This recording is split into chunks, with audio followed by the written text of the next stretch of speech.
This is for entertainment purposes only, and all the footage within the video I've created is all public viewing. You can find it on YouTube.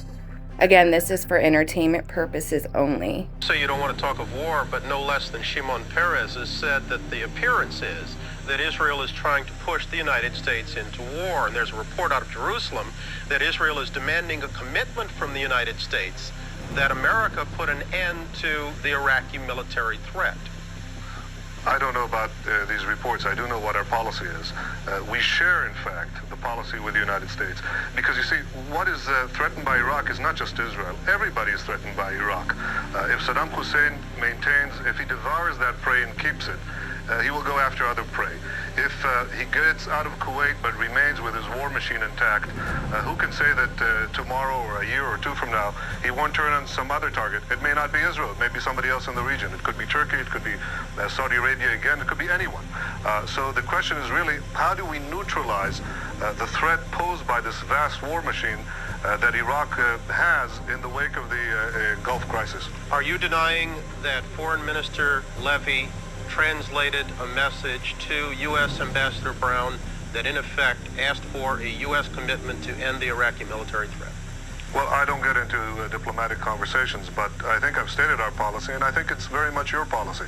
That is, the question is really, how do we ensure that these weapons of destruction, these missiles, these chemical weapons, the nuclear program that is fast accelerating in Iraq, that these do not pose a threat in the aftermath of the crisis, assuming he gets out of Kuwait.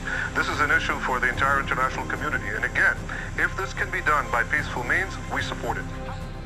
We are going to reveal new and conclusive proof of the secret nuclear weapons program that Iran has been hiding for years from the international community in its secret atomic archive.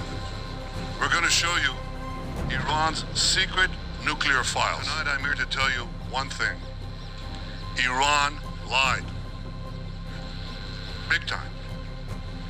After signing the nuclear deal in 2015, Iran intensified its efforts to hide its secret nuclear files. By next spring, at most, by next summer, at current enrichment rates, they will have finished the medium enrichment and move on to the final stage. From there, it's only a few months, possibly a few weeks, before they get enough enriched uranium for the first bomb.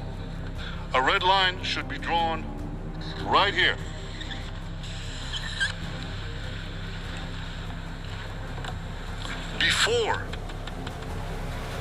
Before Iran completes the second stage of nuclear enrichment necessary to make a bomb, ability to assemble the critical mass of plutonium for the first atomic bomb, or more than one. And today the United States must destroy the same regime, because a nuclear-armed Saddam will place the security of our entire world at risk. And make no mistake about it, if and once Saddam has nuclear weapons, the terror network will have nuclear weapons. 2 decades ago, it was possible to thwart Saddam's nuclear ambitions by bombing a single installation. But today, nothing less than dismantling his regime will do. Because Saddam's nuclear program has fundamentally changed in those 2 decades. He no longer needs one large reactor to produce the deadly material necessary for atomic bombs. He can produce it in centrifuges the size of washing machines that can be hidden throughout the country. And I want to remind you that Iraq is a very big country. It is not the size of Monte Carlo. It is a big country. And I believe that even free and unfettered inspections will not uncover these portable manufacturing sites of mass death. Please, order in the hall.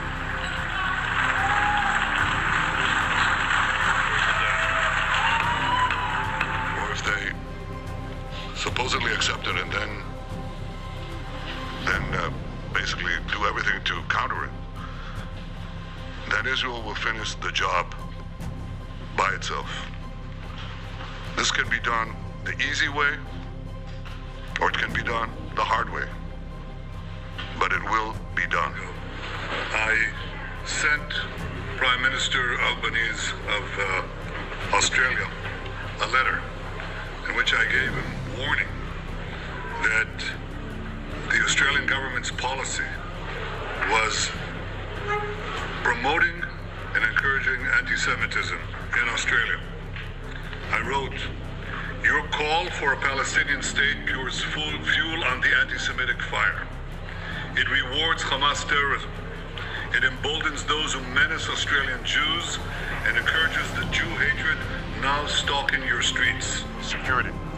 We have said that if Iraqi troops were to enter Jordan, we would act, and we mean what we say. In what way would you act? Well, I don't think I should spell it out. I think we have to reserve the method of action, but I have to say that we will view that as a grave threat against Israel, and we will take action accordingly. Iran, because that way he can stay in office forever and ever. I mean, he's been there most of the last 20 years. But I think we should be trying to diffuse it. And I hope President Trump will do that. I hope anybody there will do that. We've got to stop. We got to convince our friends in the Middle East that we'll stand with them and try to protect them. But choosing undeclared wars in which the primary victims are civilians who are not politically involved one way or the other, just want to live decent lives, is not a very good solution. Palestinians a state 1 mile from Jerusalem after October 7th is like giving Al-Qaeda a state 1 mile from New York City after September 11th. This is sheer madness. It's insane, and we won't do it. And the most important purchase that is going on right now is glass. TikTok. TikTok, number one. And I hope it goes through because it can be consequential. TikTok, number one. The base of our support in the United States, that is being challenged systematically. A lot of this is done with money.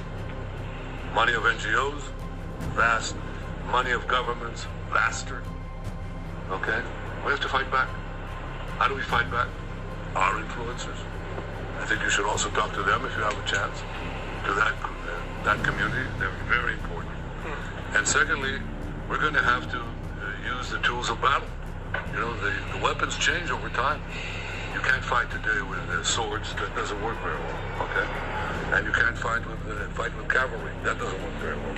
And you have these new things, you know, like drones, things like that. I won't get into that. But we have to fight with the weapons that apply to the battlefields in which we're engaged.